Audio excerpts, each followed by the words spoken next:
Gazın pahalanmasına öğrenmek kurumları değildiler. Hazır bu yıl haberlerde çıkmaydan köyün liseyin başı Valentina Штерой. Мы получили дополнительные финансы до конца декабря. Biz kabul ettik finansları angları sanırım sadece kıran ayın bitkisine yetişecek. Öteye doğru varınca olsunlar zorluklar.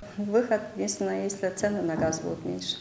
Koridoru Vlasti programının süresinde Gagauzya Üretim Bakanı Natalya Kristeva nişanıda bu yılına verilmiş finansları öğrenmek kurumları harcadılar kommunal koşullarını ödemediğini. Büyük ayından baba Mart ayınadan. Bu niyetlere para yok. На днях поднялась цена, и это не предел, скорее всего. Bakarak gelen yıllara para büyüdü de yok neyle ödeme gazı işinde peydalanır. Soruşlar yetecek mi finanslar?